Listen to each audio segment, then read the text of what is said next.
The Atlantic roared against St. Ives cliffs, its icy breath clawing through the cobbled lanes on a mournful March evening in 2013. In the dim glow of a lantern, Thomas Bennett stood in his daughter Clara's bedroom, a sanctuary frozen since her disappearance in 1908. Clara, 18, radiant with dreams of marine biology, had vanished after her final school term, leaving a wound that time refused to heal. Her room was a reliquary, a blue cardigan slung over a chair, its wool soft from her touch. Marine biology textbooks stacked beside a sketch pad filled with starfish and seals, a faded poster of Porthmeor Beach curling above her bed. Thomas lifted her rosary from the desk, its beads polished by her fervent prayers, and pressed it to his lips, grief surging like the tide below. 25 years had passed, yet Clara's absence haunted St. Ives like a ghost in the mist.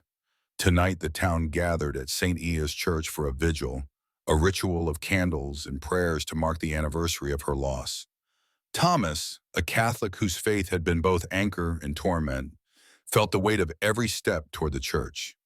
Downstairs, Margaret, his wife, arranged white hyacinths, Clara's favorite, for the altar, her hands trembling, her face etched with sorrow. "Thomas, we must let her go," she'd whispered at dawn, her voice breaking like waves on rock. "Her things, they're holding us back." Thomas had turned away, unable to voice the betrayal he felt. Letting go was abandoning Clara, whose laughter once danced through their stone cottage, its windows framing the wild Atlantic. He opened the window, the sea's briny tang flooding the room, mingling with the scent of old paper and lavender. Waves crashed against Porthmeor's cliffs, their rhythm a dirge for Clara's dreams of saving Cornwall shores.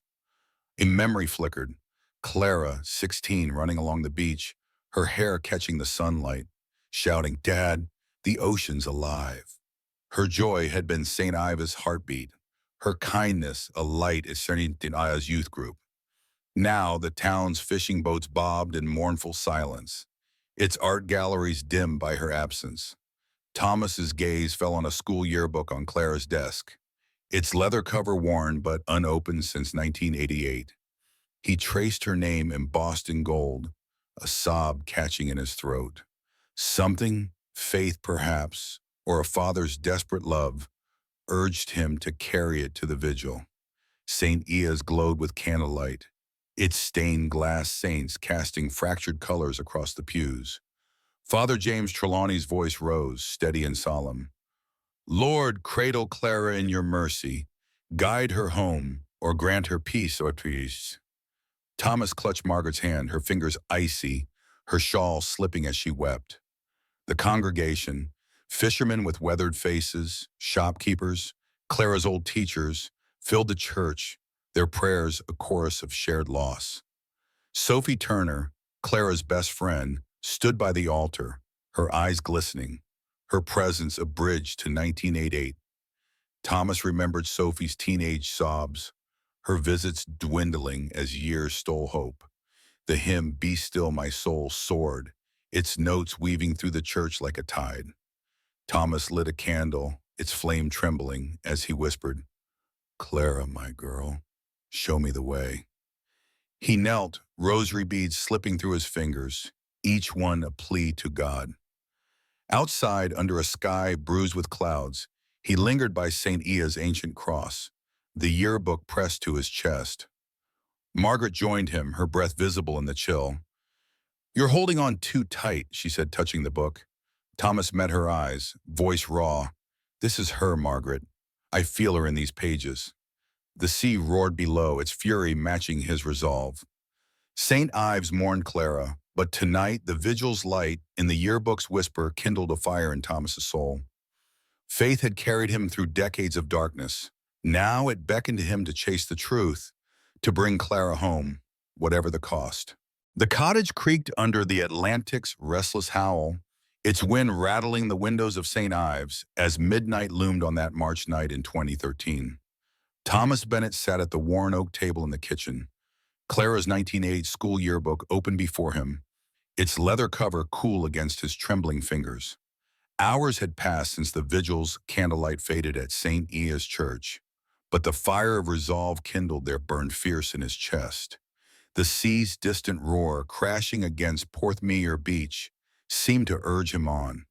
A primal call to unearth the truth about his daughter, vanished 25 years ago at 18. Her marine biology dreams swallowed by Cornwall shadows. Thomas turned the yearbook's first page, Clara's senior portrait stealing his breath. Her hazel eyes sparkled with hope, her smile a beacon of the girl who'd lit up St. Ives with kindness. Below, her handwritten note read, "To Mum and Dad, forever grateful. To Sophie, give me back Anne of Green Gables, you thief, love Clara." The words, inked in her looping script, pierced his heart, not with the raw grief of the vigil, but with a flicker of her voice, alive and teasing. Anne of Green Gables, Clara's favorite, its pages worn from her summer readings on Porthmeor's dunes. Why hadn't Sophie returned it? The question gnawed, a thread to the past he couldn't ignore. A memory stirred, vivid as the sea's salt tang. Summer 1988, St. Ives Church Fair. Clara, 17, stood at a stall, her laughter ringing as she handed out homemade scones to children. She'd organized the event, her rosary glinting at her wrist, her faith woven into every act. "Everyone deserves a smile, Dad," she'd said, her eyes catching the sunlight. Sophie was there, shy but beaming, helping Clara tie ribbons on jars of jam. Thomas noticed a boy, Edward Clark, lean and sharp-featured, watching Clara from the crowd, his gaze intense, almost possessive. Clara had waved at him, her kindness indiscriminate, but Thomas felt a chill even then. Edward, a classmate, was charming yet elusive, his family's wealth whispered about in St. Ives pubs.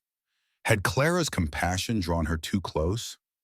Thomas flipped through the yearbook, each page a gallery of St. Ives youth frozen in time. Clara's peers smiled in grainy photos, their bios dreaming of universities and adventures. He paused at Sophie Turner's page, her shy grin and bio, "Aspiring teacher, thanks to Clara's belief in me," stirring warmth. Sophie had been Clara's confidant, their bond forged in St. Ives pews. After Clara vanished at David, Sophie's visits brought stories of their adventures, but by 1990, distance and time pulled her away. Thomas hadn't pressed her then, too drowned in sorrow. Now her name in Clara's note felt like a beacon. Then Edward Clark's photo stopped him cold. His angular face, framed by dark hair, stared back, his bio boasting of art school ambitions. "To new horizons," it read, but his eyes held no warmth. Thomas's pulse quickened. Edward lived in St. Ives still, a gallery owner, his name murmured at the vigil. Could he know something? The yearbook offered no answers, but faith whispered, this was no chance discovery. Thomas searched Clara's shelves for Anne of Green Gables, hoping for a clue, a note, a mark. But the book was gone, perhaps with Sophie. Dust coated his hands, but resolve steadied his heart. He leaned back, the cottage's silence heavy, broken only by the sea's ceaseless chant. Clara's disappearance had baffled St. Ives's police, their sweeps of coves and cliffs fruitless. Thomas had prayed through every mass, his rosary a lifeline, believing God would guide him. Now, the yearbook felt like divine providence, its pages a map to Clara's fate. Sophie was the key. She'd know why Clara mentioned the book, perhaps even Edward's role. Thomas traced Clara's note, his vow from the vigil echoing. He'd find her truth, no matter the shadows it unveiled. Margaret slept upstairs, unaware of his sleepless quest. Thomas didn't wake her. Her heart couldn't bear another false hope. Tomorrow he'd find Sophie, track her to the caravan park near Porthmeor. The Atlantic's roar swelled outside, its fury matching his own. Clara's compassion, her belief in second chances, had shaped St. Ives. Now it called Thomas to act. He clutched his rosary, whispering a prayer, Lord, light my path. The yearbook wasn't just ink and paper. It was Clara's whisper, urging him toward Porthmeor's cliffs, where answers lay hidden in the dark. Dawn broke over St. Ives, the Atlantic's silver light spilling across the cliffs, painting the gorse in hues of gold. Thomas Bennett gripped the steering wheel, his old Land Rover rattling along the coastal road toward Porthmeor Beach on that crisp March morning in 2013. The yearbook rested on the passenger seat, its weight a silent vow forged in the sleepless hours after his kitchen table revelation. Clara's note, her teasing plea for Sophie to return Anne of Green Gables, had ignited a spark of hope, a thread to her fate, vanished 25 years ago at 18.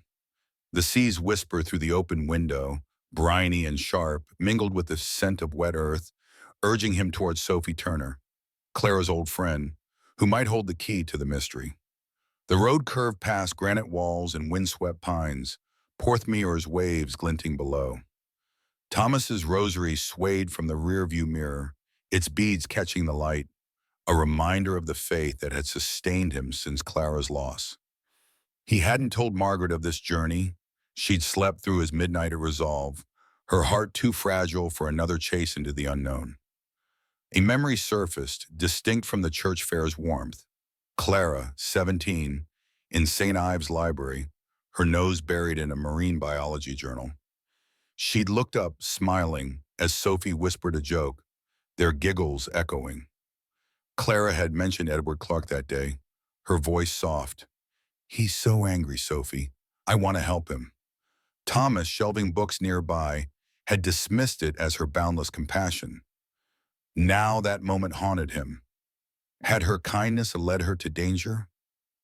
The caravan park emerged, nestled in a hollow near Porthmeor's dunes, its vans weathered by salt and time. Thomas parked, the yearbook tucked under his arm, and approached a faded green caravan adorned with seashell wind chimes. He knocked, heart pounding like the surf.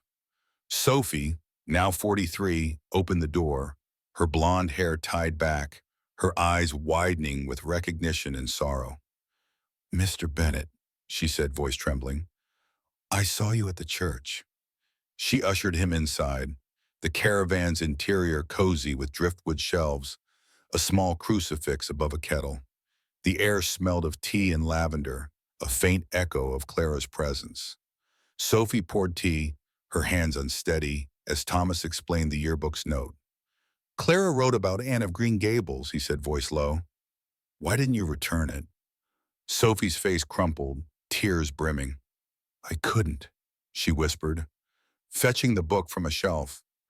Its cover was faded, cherished. It was all I had left of her. She opened it, revealing a folded note in Clara's script. "Sophie, if I'm gone, check Edward's place by Porthmeor. He's not what he seems." Thomas's breath caught, the words a jolt of dread and clarity. Clara had sensed danger. Why hadn't she told him? Sophie clutched the book, guilt etching her face. In '88, Clara worried about Edward, she said. He followed her, wrote her letters, intense, strange ones. She thought she could fix him like she fixed everyone. I told her to stop, but she drove by his cottage once, near the cliffs. I should have done more. Her voice broke, echoing Thomas's own regrets. The note's warning burned in his mind. Edward's family had owned a secluded cottage, a detail the 1988 police overlooked. Faith surged, a conviction that God had guided him to this moment. Thomas touched Sophie's hand, his voice steady despite his racing pulse. You've given me a path, Sophie. Clara's counting on us. He stood, the yearbook and note heavy with purpose. Outside, Porthmeor's waves roared, their rhythm a call to action. He'd pray at St. Ives, then contact Inspector David Holmes, retired but local, to revisit Edward's cottage. Clara's compassion had led her into shadows, but her note, her voice, lit Thomas's way. The cliffs loomed as he drove away, their jagged edges a challenge he'd face, rosary in hand to uncover the truth buried in St. Ives' heart. The morning mist clung to St. Ives' cliffs, veiling Porthmeor Beach in a shroud of silver, as Thomas Bennett drove through the town's narrow lanes on that March day in 2013. The yearbook's shadow lingered in his mind. Sophie's note, Clara's warning about Edward Clark's cottage, burning like a coal in his chest. The Atlantic's low growl echoed through the palm, its riveting pulse urging him toward answers.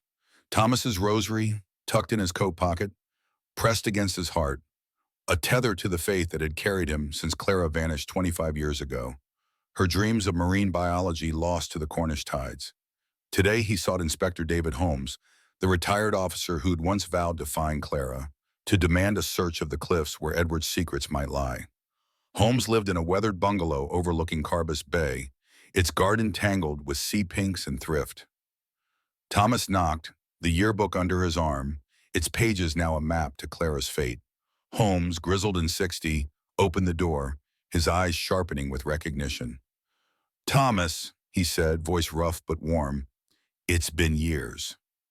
Inside, the bungalow smelled of pipe smoke and old leather, police files stacked on a desk. Thomas shared Sophie's revelation. Clara's note about Edward's cottage, her fear he wasn't what he seemed. Holmes's face tightened, memories of 1988's fruitless searches surfacing. "We missed that cottage," he admitted, rubbing his jaw. "Edward's family kept to themselves. Let's go." A memory flickered, distinct from Clara's library whispers or church fair laughter. Summer 1980, a beach cleanup at Porthmeor. Clara, 17, knelt in the sand, collecting plastic with her youth group, her hair tied back with a blue ribbon. Thomas watched from the dunes, proud of her zeal. She'd paused, staring at Edward Clark, who lingered nearby, sketching the cliffs. "He scares me, Dad," she'd said later, her voice low. "He watches too closely." Thomas had brushed it off, trusting her kindness would prevail. Now that caution haunted him. Clara had sensed a darkness he'd ignored. They drove to the cliffs, the fog parting to reveal Edward's cottage, a squat stone building perched above Porthmeor, its windows dark, its garden choked with brambles. The sea's roar was deafening here, waves clawing the rocks below. Holmes carried a flashlight, his old police instincts sharp. "Stay close," he said, prying open the rusted gate. Inside, the cottage was damp, its air thick with mildew. Empty easels and paint cans littered the floor, remnants of Edward's art. Thomas's pulse raced, faith urging him forward despite the chill of dread. In a corner, beneath a sagging shelf, Holmes spotted a loose floorboard.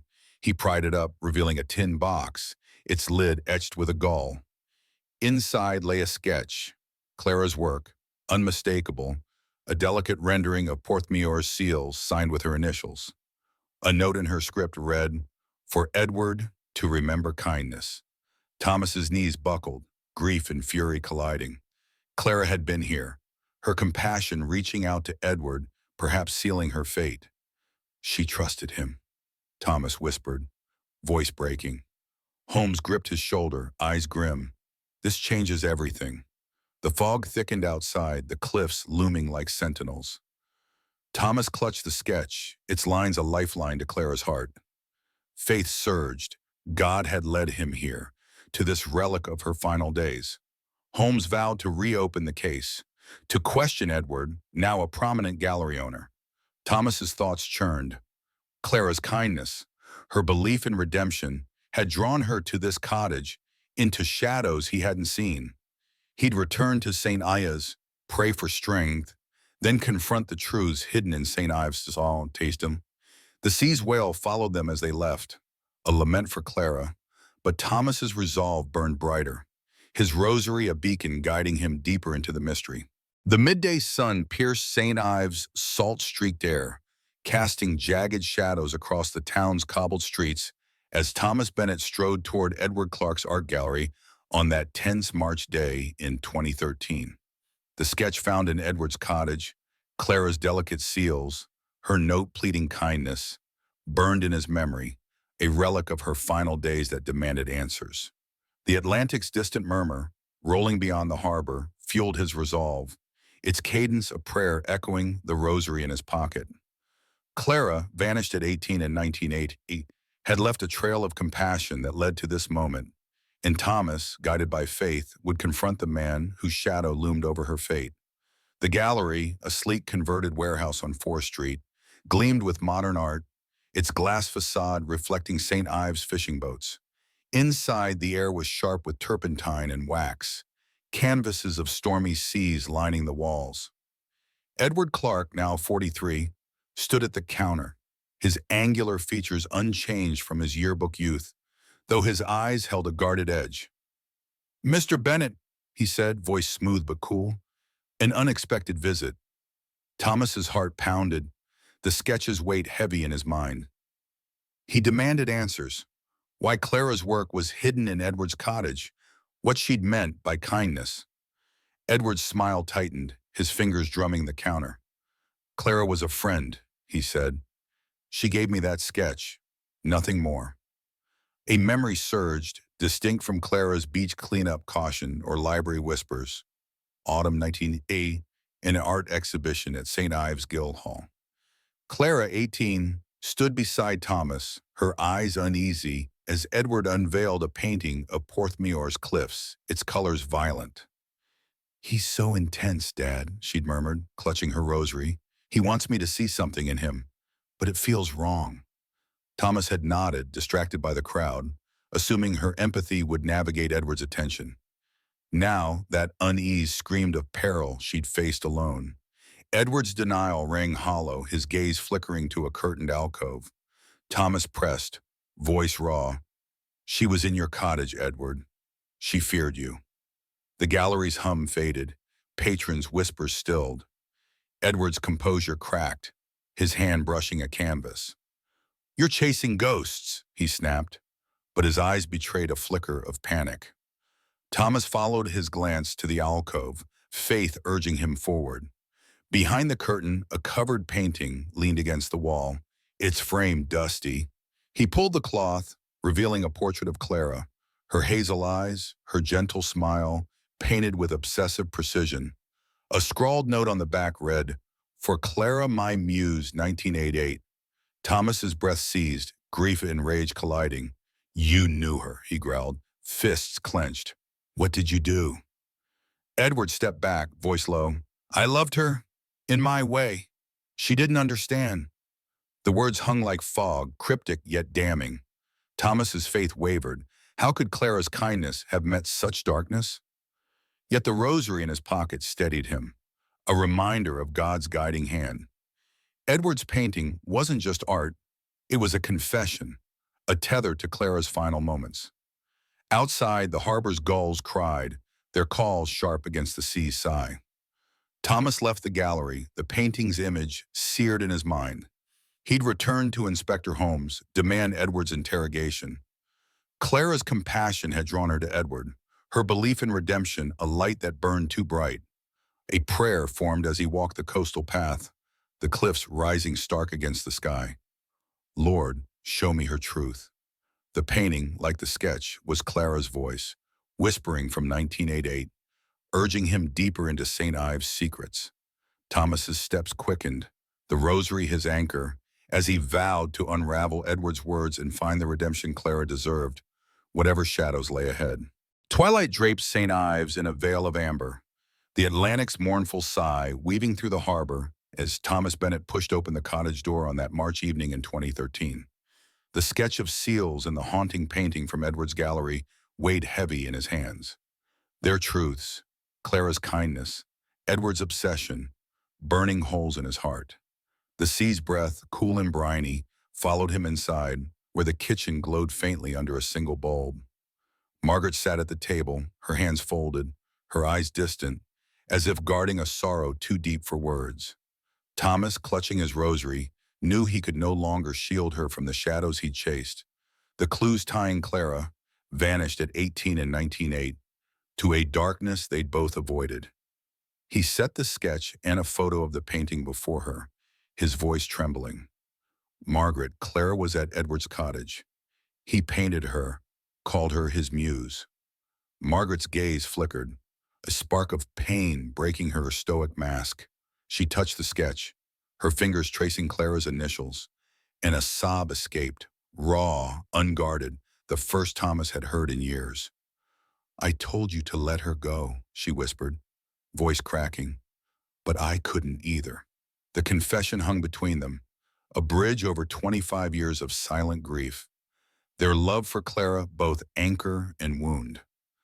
A memory rose, sharp and unbidden, from the eve of Clara's disappearance. August 1988. The cottage porch at dusk. Clara, 18, hugged Thomas tightly, her face pale, her rosary glinting. "If I'm late tomorrow, don't worry," she'd said, her voice strained. "I need to help someone." Thomas, distracted by a fishing boat's horn, had nodded, missing the fear in her eyes. She glanced toward Porthmeor's cliffs, where Edward's cottage stood, and her lips trembled. Now, that moment clawed at him. Clara had been reaching out, her heart torn by a secret she couldn't share. Margaret stood, her shawl slipping, and crossed to a drawer untouched for decades. She pulled out a sealed envelope, yellowed with age. Clara's handwriting scrawled across it. "For Mum, if I'm gone." Thomas's chest tightened, dread and hope colliding. Margaret's hand shook as she opened it, revealing a letter. "Mum, I tried to help Edward, to show him God's light. He's lost, angry, and I'm scared he'll hurt someone. If I don't come back, tell Dad I love him. Clara." The words pierced Thomas, each syllable a dagger of guilt. He'd failed to see her struggle, to save her from Edward's grip. Margaret sank into a chair, tears streaming. "I found this after she vanished," she said, voice barely audible. "I hid it, Thomas, because I couldn't face it." Her admission shattered the silence they'd built, exposing the raw edges of their loss. Thomas knelt beside her, his own tears falling, the rosary pressed between their hands. "We'll find her truth," he vowed, voice fierce with love and faith. The letter, like the sketch and painting, was Clara's voice, crying out from 1908 Allah, demanding justice. They walked to St. Ives Church as twilight deepened, the cliffs silhouetted against a sky streaked with crimson. The church's bell tolled, a solemn call to prayer. Inside, Father James Trelawney lit candles, his presence a quiet strength. Thomas and Margaret knelt, their whispered prayers mingling with the sea's distant wail. "Lord, guide us to Clara," Thomas murmured, the letter's weight grounding his faith. He'd call Holmes tomorrow, share the letter, and press for Edward's secrets. Clara's compassion, her mission to save Edward, had led her into peril, but her words, her love, lit their path. As they left, the Atlantic's rhythm pulsed through the night, a heartbeat urging Thomas to unravel the mystery, to redeem Clara's light from St. Ives's shadows. A storm brewed over St. Ives, its gray clouds churning above the harbor as Thomas Bennett entered the police station on that turbulent March morning in 2013. The weight of Clara's letter, her fear of Edward Clark, her plea for love, pressed against his heart, mingling with the sketch and painting's haunting truths. The Atlantic's roar, muffled through the station's walls, echoed the urgency in his rosary-clasped hands. Clara, vanished at 18 in 1908, had left a trail of light that led Thomas here to demand Edward's secrets with Inspector David Holmes. Faith burned within him, a beacon through the tempest, guiding him to the truth of his daughter's fate. The interrogation room was stark, its air heavy with damp and disinfectant. Edward sat across a scratched table, his sharp features taut, his eyes darting like a trapped gull. Holmes, voice steady, laid out the evidence. The cottage sketch, the gallery painting, Clara's letter warning of Edward's anger. Thomas stood by the wall, pulse hammering, as Edward's composure frayed. "I didn't hurt her," Edward snapped, fingers twitching. "We argued, yes, by the cliffs. She wanted me to change, to find God. I laughed. She left." His words, sharp and evasive, cut Thomas like salt in a wound. An argument wasn't the whole story. Clara's fear deserved more. A memory surged, vivid against the room's cold. August 1980, St. Ives Church, the day before Clara vanished. Clara knelt in a pew, her hands folded over her rosary, her face etched with resolve. Thomas, lighting a candle nearby, had asked, "What's weighing you, love?" She'd smiled, strained, and said, "I have to talk to someone, Dad. It's important." Her eyes flicked to the cliffs beyond the stained glass window, where Edward's cottage loomed. Thomas hadn't pressed, trusting her strength. Now that moment broke him. Clara had been steeling herself to face Edward, her compassion a sword she wielded alone. Holmes leaned forward, eyes narrowing. "You argued, Edward. Then what?" Edward's gaze dropped, his voice low. "She walked away, toward Porthmeor. I never saw her again." The confession, partial and slippery, hung in the air, a tide pulling back to reveal jagged rocks. Thomas's fists clenched, faith warring with rage. Clara wouldn't have vanished without a trace. Edward knew more. Holmes pressed, but Edward clammed up, his silence a wall. The inspector signaled Thomas outside, his face grim. "He's hiding something," Holmes said. "We need more. Sophie might know what Clara planned that day." The storm broke as they left, rain lashing the harbor, waves crashing against the quay. Thomas walked alone to a cliff overlook, the wind tearing at his coat, the rosary his only anchor. The sea's fury mirrored his own, its spray stinging his face like tears. Clara's resolve in that church, her mission to save Edward, had led her to those cliffs, into a storm she couldn't weather. He whispered a prayer, "Lord, let her light guide me." Edward's words, argument, cliffs, were a crack in the mystery, but not the heart of it. Sophie, Sophie, Clara's confidant, might hold the final piece, a memory of that last day. The horizon darkened, the Atlantic's wail a lament for Clara's courage. Thomas's heart ached, her rosary a lifeline to the girl who'd believed in redemption. He'd find Sophie again, press for truths she'd buried, and return to Holmes with answers. Clara's faith, her love woven into every clue, demanded he keep going. The cliffs stood resolute, their edges sharp against the storm, a challenge Thomas accepted. With St. Ives' bell tolling faintly behind, he turned from the overlook, the tide of Edward's confession pushing him deeper into St. Ives' shadows, toward the redemption Clara's memory deserved. Mist curled over Porthmeor Beach, its ghostly tendrils weaving through St. Ives' dunes, as Thomas Bennett approached Sophie Turner's caravan on that somber March afternoon in 2013. Edward's confession, an argument by the cliffs, Clara's departure, rang hollow in his mind, a half-truth that spurred him back to Sophie, Clara's confidant, for answers. The Atlantic's soft chant, rising from the shore, mingled with the scent of damp sand, urging him forward. His rosary, worn warm in his palm, anchored his faith, a lifeline to Clara, vanished at 18 in 1988, whose courage still echoed through the clues binding her to St. Ives' shadows. The caravan's seashell chimes swayed in the breeze, their clinks a fragile melody against the sea's hum. Sophie opened the door, her face pale, her eyes heavy with the weight of Thomas's return. "You're back," she said, voice trembling, inviting him into the cramped space where driftwood shelves held memories of Clara. Thomas shared Edward's words, the sketch, painting and letter, each piece a wound reopened. Sophie's hands shook as she listened, guilt resurfacing like tide over stone. "I should have stopped her," she murmured, staring at a photo of Clara pinned to the wall, her smile radiant against Porthmeor's waves. A memory bloomed, vivid and piercing. August 1980, a twilight walk on Porthmeor's dunes. Clara, 18, sat with Sophie, her knees drawn up, her rosary glinting in the fading light. "Edward's letters are too much," she'd said, voice steady but eyes fearful. "I'm meeting him tomorrow, Sophie, to tell him to stop. He needs to hear it." Sophie had protested, but Clara's resolve was iron, her faith in redemption unshaken. Thomas, hearing this now, felt his heart fracture. Clara had walked into danger, her bravery a flame he hadn't shielded. Sophie rose, her movement slow, and retrieved a small journal from a locked box under her bunk. "Clara gave me this," she said, voice breaking, "to keep safe in case." The pages, worn and scented with salt, held Clara's tidy script. Sophie turned to an entry dated August 15th, 1980. "Tomorrow I meet Edward at the old smuggler's cove below his cottage. I'll tell him his letters must end. God give me strength."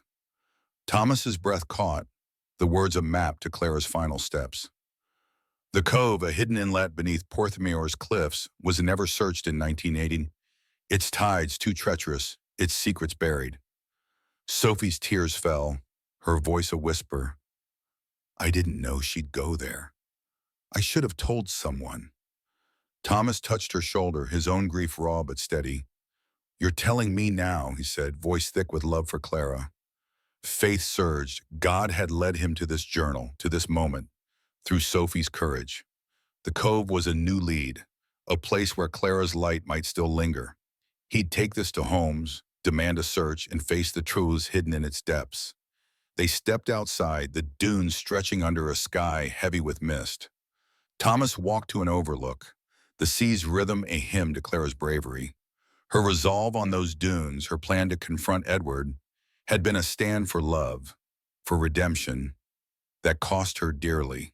He clutched the rosary, praying, Lord, let her courage guide me. The journal's words were Clara's voice, echoing from 1918, pointing to the cove where answers lay. Sophie's silhouette faded behind him, her confession a gift that broke her silence.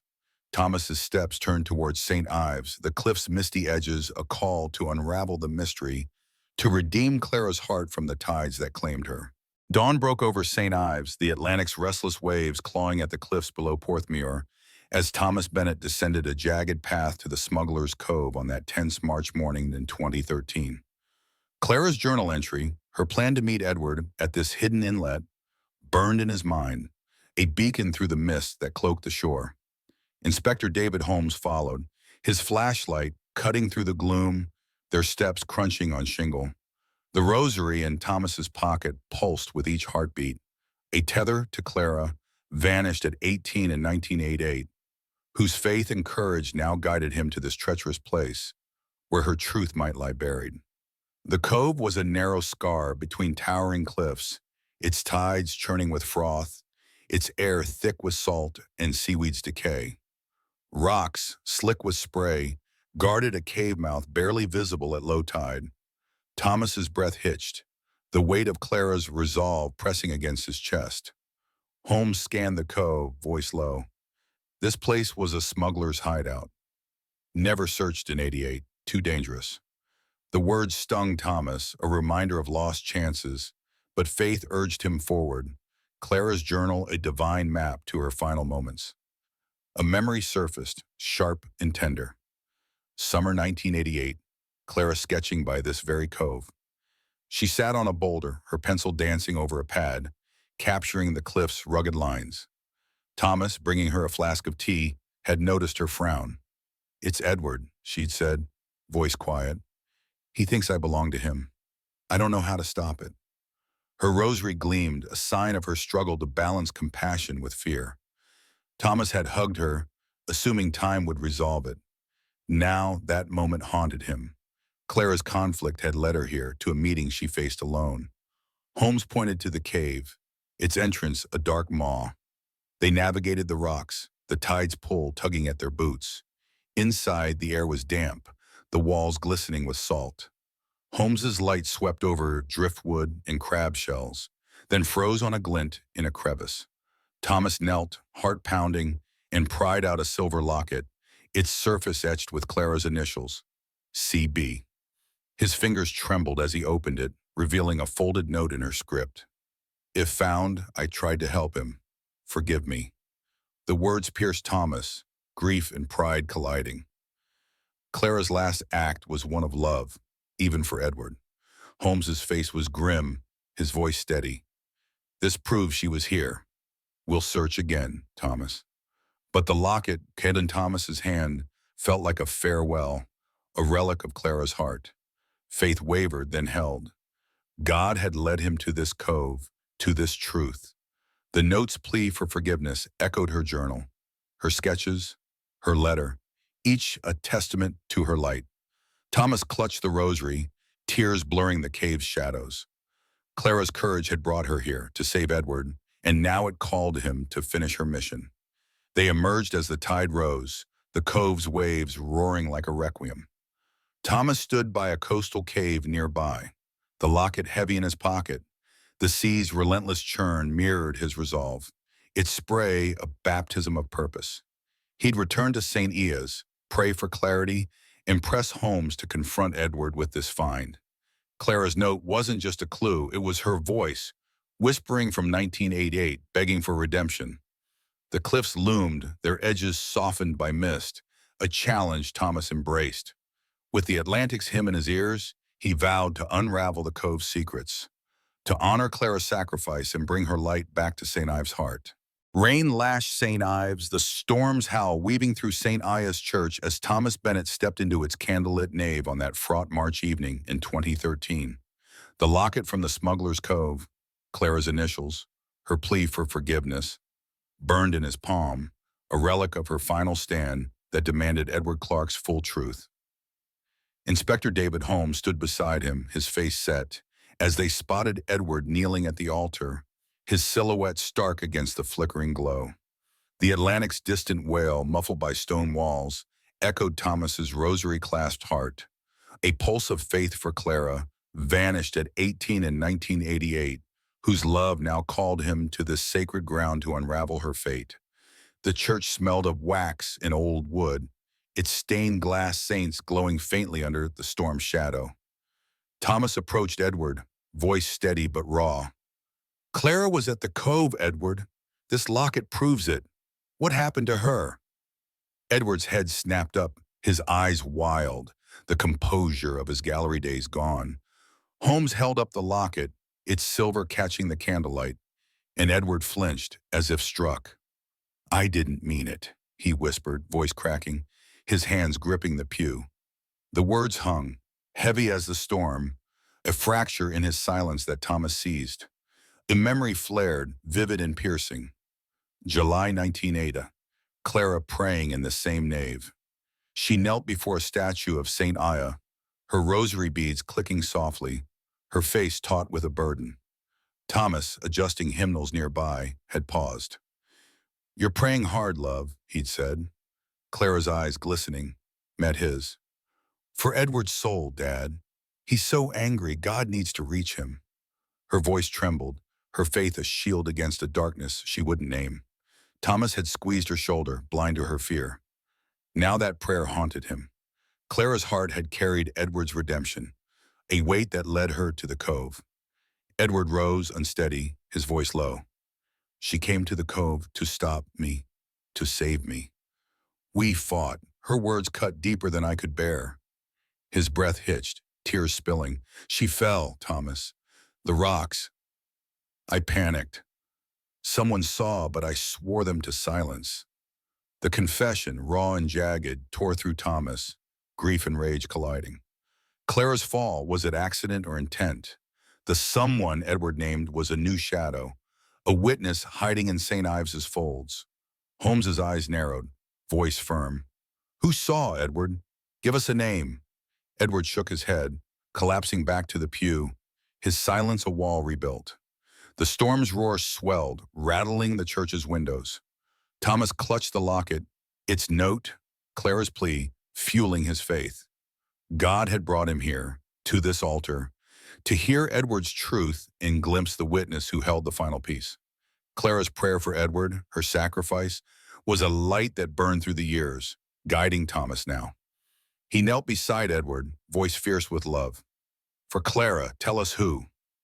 Edward's sob was his only reply, but Thomas felt her presence, her courage in the church's hush.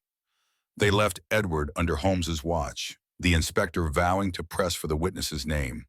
Thomas stepped into the storm, the rain cold against his face, the locket a weight of hope and sorrow. The cliffs beyond St. Ives loomed, their edges blurred by the tempest, a reminder of Clara's fall. He whispered a prayer. "Lord, lead me to her truth." The witness, unknown but real, was Clara's final gift, a thread to her redemption. With St. Ives candles glowing behind, Thomas turned towards St. Ives, the storm's fury a call to find the one who saw, to honor Clara's love and bring her light home from the shadows of 1988. Twilight draped St. Ives's harbor in hues of violet, the Atlantic's gentle lapping a requiem, as Thomas Bennett knocked on Father James Trelawney's cottage door on that solemn March evening in 2013. Edward's confession, Clara's fall, a witness's silence, had pointed to Trelawney, the priest who'd served St. Ives in 1988. Inspector David Holmes stood beside Thomas, his presence steady, as the door creaked open to reveal Trelawney's weary face, eyes heavy with a secret kept for 25 years. The rosary in Thomas's pocket was a lifeline to Clara, vanished at 18 in 1988, whose light now guided him to this final truth, her redemption woven into St. Ives' tides. The cottage glowed with lamplight, its walls lined with nautical charts and faded icons. Trelawney gestured to chairs, his hands trembling. "I knew this day would come," he said, voice low, the weight of his vow of silence breaking. Thomas held the locket, its note, Clara's plea for forgiveness, glinting in the light. "You saw her fall, Father," he said, voice thick with grief. Trelawney's gaze dropped, tears tracing his lined cheeks. "I was on the cliffs, praying." Clara and Edward argued below, at the cove. She stepped back, slipped on the rocks. She was gone before I could reach her. The truth, raw and final, pierced Thomas, a wound that bled closure and sorrow. A memory rose, tender and searing. August 1980, Clara's final confession in St. Ives sacristy. She knelt before Trelawney, her voice soft but resolute. "I'm trying to save Edward, Father, but I'm scared. If I fail, forgive me." Her rosary gleamed, her eyes bright with faith. Thomas, waiting outside, had seen her emerge, serene as if unburdened. Now, that moment broke him. Clara had embraced her path, her heart a vessel for God's love, even to her end. Trelawney's voice faltered. "Edward begged me to stay silent, said it was an accident. I swore to God to spare the town's pain." Holmes's jaw tightened, but he nodded, respecting the priest's burden. Thomas clutched the locket, faith anchoring his rage. Clara's death was accidental, her fall a tragedy born of her courage. But Edward's silence was a betrayal she didn't deserve. "She tried to save him," Thomas said, tears falling, "and you both let her light fade." Trelawney sobbed, his confession a release, a step toward redemption. They left the cottage, the harbor's lights flickering like stars. Thomas walked to a cliffside, the sea's rhythm, a hymn to Clara's sacrifice. Her confession, her locket, her sketches, all were her voice, shining through 1988's shadows. Edward's accountability remained, a justice Holmes vowed to pursue. But Clara's truth was clear. She died loving, forgiving. Thomas prayed, rosary in hand, "Lord, let her rest in your light." The cliffs stood sentinel, their edges soft in twilight, a testament to Clara's legacy. Her redemption, woven into St. Ives' heart, urged Thomas to heal, to carry her love forward, even as sorrow lingered. Margaret met him at the cliff's base, her shawl catching the breeze. They stood together, the locket between them, Clara's presence a bridge across their grief. The Atlantic's whisper carried her spirit, a light that no shadow could dim. Thomas vowed to honor her, to live her compassion, as St. Ives' tides bore witness to a truth finally freed, a redemption born of a father's unrelenting faith. Dawn painted St. Ives' harbor in gold, the Atlantic's whisper a hymn as Thomas and Margaret Bennett stood by the quay on a quiet March morning in 2013. Clara's truth, freed from the shadows of 1908, rested in their hearts. Her locket, her sketches, her love a legacy unbroken. They scattered rose petals on the waves, each bloom a prayer for their daughter, whose light had touched St. Ives' soul. The rosary in Thomas's hand gleamed, a symbol of faith that carried them through grief to grace. Margaret's smile, soft but strong, mirrored Clara's compassion, a gift they vowed to share. Clara's life, though brief, was a beacon, her courage in the comb, her prayers in St. Ives, her heart open to redemption. She taught them to forgive, to love through pain, to seek truth in darkness. As the petals drifted, Thomas felt her presence, urging all to embrace grace, to live with kindness as she did. The harbor's gulls soared, St. Ives' cliffs stood eternal, and Clara's spirit called, "Carry my light, heal the broken, trust in God's love." Thomas and Margaret turned home, their steps light, ready to honor her by living her truth, a call to grace for all who listen.